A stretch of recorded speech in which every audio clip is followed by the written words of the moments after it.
is understanding phobia. We've broken down a lot of phobias that you know and the ones that you didn't know. So we've said it this morning on the show that if you're having some of these phobias, maybe you should see a therapist or see your doctor. The one that actually stood out for me is the menophobia. That is the one where you're afraid of menstruation. It is very serious. You should talk to your gynecologist, you see a medical practitioner, or see your physician just to know why your body's fighting against it or why you're actually afraid of menstruation. Now, we're going to actually be talking to a guest very shortly on some of these phobias, what they mean, what you can do really, and how you can overcome it. You know, some of the little things that we didn't talk about in the facts, and also some of the phobias that we picked up. Another phobia that stood out for me is fear of snakes. And fear of snakes and fear of arachnids happen to be like number one fear that people are. Fear of arachnids is the number one, then fear of snakes and the fear of blood. Yeah, which is homophobia. Yeah, homophobia. Yeah. Those are the fears that are actually, you know, on top at the moment. Yeah, yeah. All right, so we have our guest on right now. And good morning. Good morning. Good morning. Good morning. We have Ebenezer Falodo on air with us this morning. He is a practicing physiotherapist, user experience designer, and a mental health advocate. Good morning, Ebenezer. How are you doing? I'm very well. How are you doing? We are great, thank you. Hope you're keeping safe. Yes. All right, our conversation this morning is on understanding phobia, and we've tried as much as possible to break some of these phobias down. But in your own knowledge, what is phobia? Phobia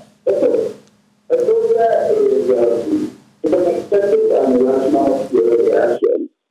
So you can basically have a phobia for it's like a deep sense of fear and panic when you encounter like something, can be an object or a situation or a certain place. All right. And it's connected to something very specific. What is the difference between a fear and a phobia for something?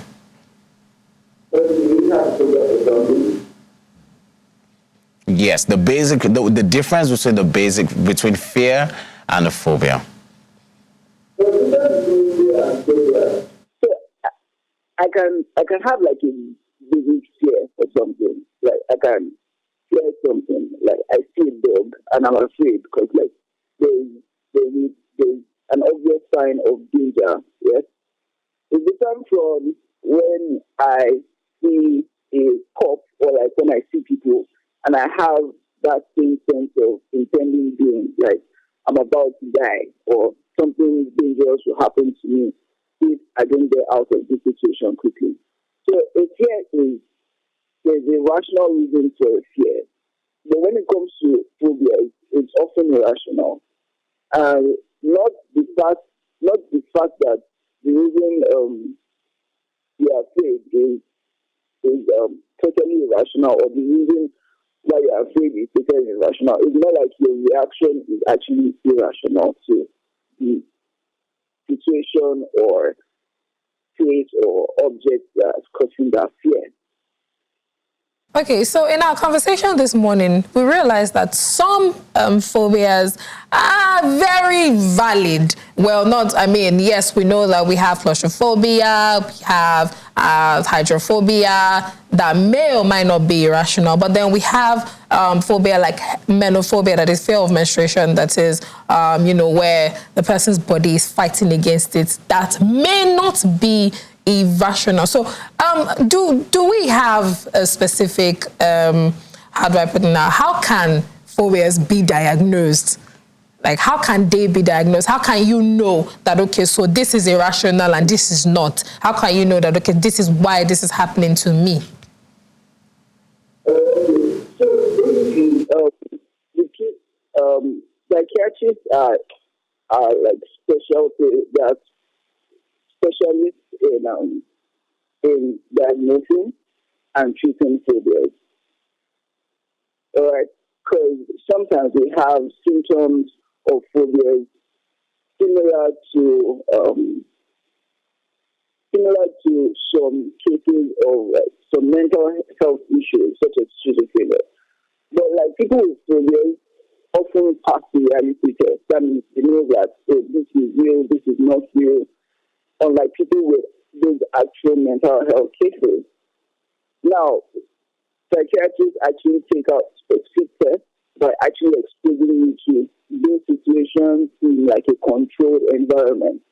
So that way they know, okay, this is an actual phobia, this is irrational, this is not irrational.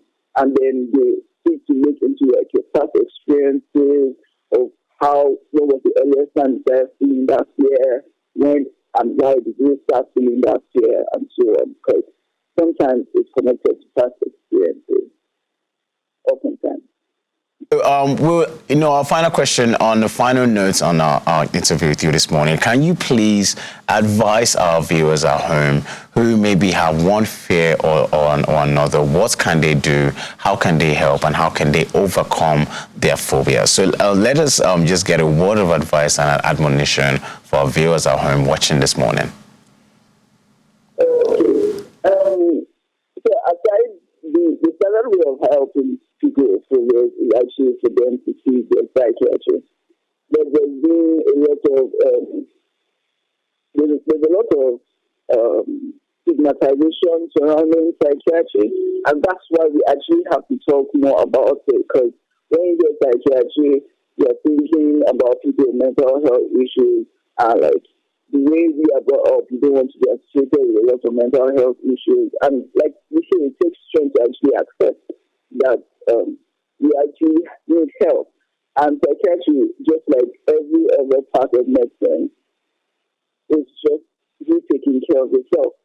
So you might, if you think you have an irrational fear of something, you might want to talk to your psychiatrist. If you do not want to get into like a hospital, there are other bodies that can help you. For example, there's Better Health that you can talk to on the phone. I think you can find them on Instagram or Twitter. In Nigeria, there's Mentally Aware Nigeria. You can also talk to them. And there's also Active Foundation, headed by Dr. Abdurrahman, who is a consultant to the therapist in University College Hospital. So there are people that you can actually talk to, and there are bodies that actually exist to help you if you think you have the phobia. All right. Thank you so much, Thank you very Ebenezer, much for joining us this morning. Do have yourself a lovely day. Thank you. All right. We just had a conversation with Ebenezer Falado. He's a physiotherapist, and he just, broke down understanding phobia. And of course, he has said, we've also said, see a therapist if you are having fear of a lot of things and is not allowing you be productive. I mean, probably you are an engineer and you have a fear of heights or something. That doesn't work. That doesn't really work. It doesn't work for your job. Yeah. So you have to find a way to get over it so you can move ahead. I mean, you might be brilliant at the things that you do, but then you're having a fear that might impede your movement and your growth. So you have to find a way to get over it. And that is one of the reasons why we bring some of these conversations for you.